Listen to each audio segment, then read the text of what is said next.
किसी political party से उनका टारगेट उनकी दुश्मनी पाकिस्तान से है। ये जो स्क्रिप्ट लिखा गया है ये पाकिस्तान को बदनाम करने की एक इंटरनेशनल साजिश का हिस्सा है। आप देखें कि हर मौके पे इन्होंने कोई कसर नहीं छोड़ी कि पाकिस्तान को, पाकिस्तान के इदारों को, पाकिस्तान की पॉलिटिकल पार्टीज को कंट्रोवर्शियल करें।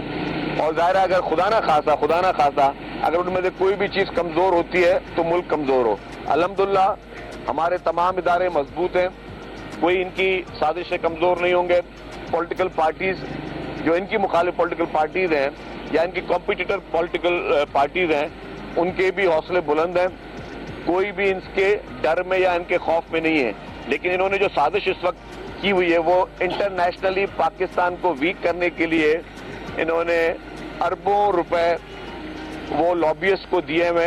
वो लॉबियस्ट मुख्तलिफ ममालिक में बैठकर पाकिस्तान को टारगेट कर रहे हैं और स्टेट को टारगेट कर रहे हैं। जो जैक गोल्डस्मिथ इनका रिश्तेदार है और ये गोल्डस्मिथ फैमिली, इन्होंने दुनिया भर में ये कोशिश की है कि पाकिस्तान को बदनाम करें और वहाँ के मुख्तलिफ लॉबियस्ट ने मुख्तलिफ न्यूज़पेपर्स, मुख्तलिफ जरीदे, मुख्तलिफ पार्लियामेंटेरियंस के जरिए जो है लॉबिंग उन सारे ममालिक में जायज़ होती है वो पाकिस्तान के खिलाफ लॉबिंग कर रहे हैं। अभी भी जो इस्लामाबाद में लाशों के नाम पर कभी कहा गया कि जी 350 लाशें, फिर बोला कि जी 350 लाशें।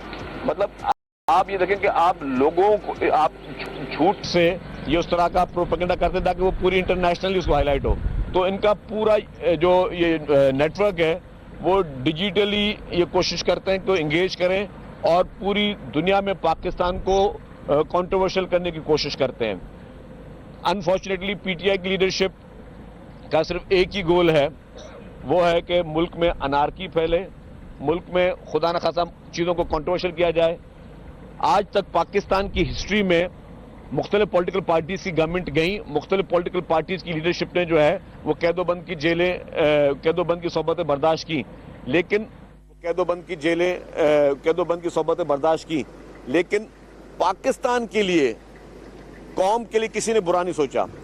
इन लोगों ने जब IMF का टाइम आया तो इन्होंने IMF को खत लिखे, उनको कांटेक्ट करने की कोशिश की कि पाकिस्तान की इमदाद बंद की जाए। मतलब इससे गिरी हुई हरकत और क्या हो सकती है कि इसका मकसद क्या होता? अगर खुदा ना खास्ता पाकिस्तान की ये जो लोन बंद होता तो उससे खुदा ना खास्ता एक दिवालिये का एक चांस बन सकता था। जो लाखों करोड़ों लोग जो कि सरकारी नौकरियां करें उनकी तनख्वाहों का अजाब बनता, आपकी और मुल्क की मईशत में बोझ बढ़ता। अल्हम्दुलिल्लाह मईशत अब बेहतर हो नज़र आ रही है, असरात नज़र आ रहे हैं। आपकी स्टॉक एक्सचेंज ऊपर जा रही है, आपका इस वक्त पाकिस्तान में मौजूद जो आपके जो इंटरेस्ट रेट हैं वो कम हो रहे हैं, तो लोगों का एतमाद बहाल हो रहा है। जब भी पाकिस्तान में मईशत बेहतर अंदाज में जाएगी तो आप देखेंगे कि PTI कोई ना कोई साजिश के ज़रिए सामने आएगी। और अभी आपने देख भी लिया कि PTI के लीडरशिप में, जो इनकी सेकेंड टियर लीडरशिप में किस हद तक तजाद है। इनका हर लीडर, हर रहनुमा जो है वो अलग बयानियाँ दे रहा है। इनका हर लीडर, हर रहनुमा जो है वो मुख्तलिफ किस्म की बातें कर रहा है। इनकी आपस में एक यकसानियत नहीं है। 2022 से एक बयानियाँ लेके चल रही है, पाकिस्तान में बार-बार अटैक कर रही है, कभी IMF और कभी ये जब कोई किसी मुल्क का सरबराह आता है तो ये कैपिटल पे चढ़ाई करते हैं। क्या स्टेट इतनी कि वो वीक हो गई है कि जब इसका दिल करे चढ़ाई करते हैं? क्या पूरी दुनिया में वो प्रोपेगेंडा करें, हम कुछ नहीं? देखिए जी, ये हमेशा इन्होंने प्लान तब करते हैं जब देखते हैं कि पाकिस्तान में कोई इंटरनेशनल विजिट हो। जब पहले भी धरना दिया था तब आपके चाइनीज़ प्रेसिडेंट आ रहे थे। उसके बाद भी इन्होंने जब भी कोई इंटरनेशनल डिग्निटरीज आते हैं तो ये कोशिश करते हैं कि इस्लामाबाद को इस तरह का मंजर पेश करें कि दुनिया में लोग आके बोलेंगे यार अब हम किस मुल्क के कैपिटल में जा रहे हैं जहाँ पे जो है सिर्फ और सिर्फ अनार की नजर आ रही है। तो ये इनका एक सोचा समझा इनका प्रोपेगेंडा। और मैंने इसीलिए कह रहा हूँ कि इनका टारगेट जो है वो कतन तौर पर कोई पार्टी या कोई ग्रुप नहीं है। इनका टारगेट पाकिस्तान, ये पाकिस्तान को नुकसान पहुँचाना चाहते हैं, क्योंकि किसी भी अगर पॉलिटिकल पार्टी को नुकसान पहुँचाते हैं तो किसी भी गैर मुल्क की जो हमारे दुश्मन ममालिक हैं उनको खुशी नहीं होगी। उनको खुशी तब होगी खुदा ना खास्ता अगर पाकिस्तान को कोई नुकसान पहुंचे। اور یہ پاکستان کو ہر ممکن نقصان پہنچانے کے لیے پی ٹی آئی کی لیڈرشپ دن اور رات جو ہے وہ اسی میں مصروف ہے، اور ان کا مقصد یہ ہے کہ انارکی ہو، افراتفری ہو۔ لیکن اس بار جو ہے آپ نے دیکھا کہ جب اس نے کال دی تو سوائے خیبر پختونخوا میں وہ لوگ جو کہ ان کی حکومت تھی اور ان کی حکومت جن لوگوں کو زبردستی لے کے آئی، اس کے علاوہ آپ سارے کراچی کے جرنلسٹ ہیں، آپ نے کراچی سے کوئی بہت بڑا قافلہ جاتے ہوئے نہیں دیکھا، پنجاب میں سے کوئی قافلہ نہیں آیا، بلوچستان سے کوئی قافلہ نہیں آیا۔ جہاں ان کی اپنی حکومت تھی وہ اپنی حکومت کے زور پر چیف منسٹر صاحب لوگوں کو پیسے دے کر، اور جس کے سب شواہد بھی ہیں، ان کی اپنی ایک ایم این اے صاحبہ نے کہا کہ جی ہاں ہم سب کو جو ہے چیف منسٹر صاحب نے پیسے دیے ٹرانسپورٹ کے لیے، لوگوں کو کھانے کے لیے پیسے دیے، تو اب آپ لوگوں کو پکڑ دھکڑ کر کے پیسے دے کر اور ٹرانسپورٹ ان کو پرووائڈ کر کے ان کو کھانے کے جھانسے دے کے ان کو لے کے آتے ہیں۔ اور پھر کیا ہوا، جب آپ نے دیکھا کہ حکومت نے سختی شروع کی تو سب سے پہلے ان کی لیڈرشپ وہاں سے بھاگی۔ ان کے سارے لیڈران جو اپنے آپ کو بہت بڑے آپ کو پریس کانفرنسوں میں یا میڈیا میں بہت زیادہ بھڑکیاں مارتے ہوئے نظر آئیں گے، ان میں سے کوئی بھی شخص وہاں موجود نہیں تھا، اور جو 2-4 لوگ موجود تھے آپٹکس کے لیے وہ بھی سب سے پہلے عوام کو چھوڑ کر بھاگے۔ عمران خان صاحب کے بہاف پہ بشرا بی بی صاحبہ آئیں، سب سے پہلے وہ بھاگیں، وہ جو بہت بڑی باتیں کرتے تھے گنڈاپور صاحب وہ بھاگے، تو یہ سب لوگ میدان چھوڑ کے سب سے پہلے بھاگے۔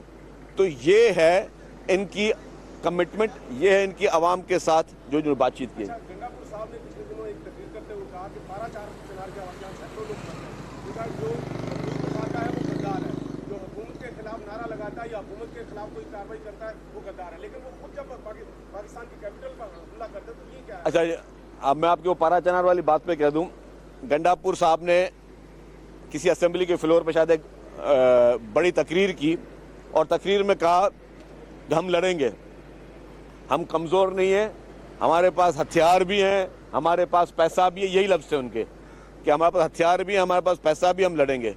خدا کے بندو، آپ کس سے لڑنے کی بات کر رہے ہو؟ آپ اپنے ہی ملک کے گورنمنٹ سے لڑنے کی بات کر رہے ہو، آپ کہہ رہے ہو کہ آپ اپنے ہی ملک کی گورنمنٹ کے خلاف ہتھیار اٹھاؤ گے۔ اگر گنڈاپور صاحب آپ کو یہ ہتھیار اٹھانے ہیں تو آپ ان دہشت گردوں کے خلاف اٹھائیں ہتھیار، جو آپ کہتے ہیں آپ کمزور نہیں ہیں، آپ ڈرپوک نہیں ہیں، آپ بہت ہمت والے ہیں، تو وہی ہتھیار جو آپ حکومتوں کے خلاف اٹھانا چاہ رہے ہو، وہی ہتھیار آپ اٹھا کے ان دہشت گردوں سے لڑو جو آپ کے جہاں پہ آپ کی حکومت ہے وہاں پہ غریب لوگوں کو، عام آدمیوں کو مار رہے ہیں، جو پارا چنار میں دہشت گردی کر رہے ہیں، یہ جو باقی بنوں میں دہشت گردی کر رہے ہیں، باقی جگہوں میں دہشت گردی کر رہے ہیں۔ آپ میں اتنی ماشاءاللہ اپنی صلاحیت ہے، آپ اپنے آپ کو اتنا بڑا بہادر شخص کہتے ہیں، تو یہی ہتھیار اٹھائیں، یہی پیسہ اٹھائیں، آپ ان لوگوں سے لڑیں۔ اب آپ اپنی حکومت سے لڑنے کے لیے ہتھیار کیسے اٹھا سکتے ہو؟ تو یہ میں سمجھتا ہوں کہ یہ بیان اٹ سیلف، میں کسی کو لیبل نہیں دیتا، لیکن میں سمجھتا ہوں ریاست سے بغاوت کا یہ میسج ہے۔ یہ کوئی اچھا میسج نہیں ہو سکتا کہ ایک صوبے کا چیف منسٹر کہے کہ میں ہتھیار اٹھاؤں گا دوسری حکومت کے خلاف، اپنے ہی ملک کی کسی حکومت کے خلاف ہتھیار اٹھاؤں گا۔ میں سمجھتا ہوں کہ اس سے بڑا جو ہے غیر ذمہ دارانہ بیان اور اس سے بڑی ایک گری ہوئی سوچ اور نہیں ہو سکتی۔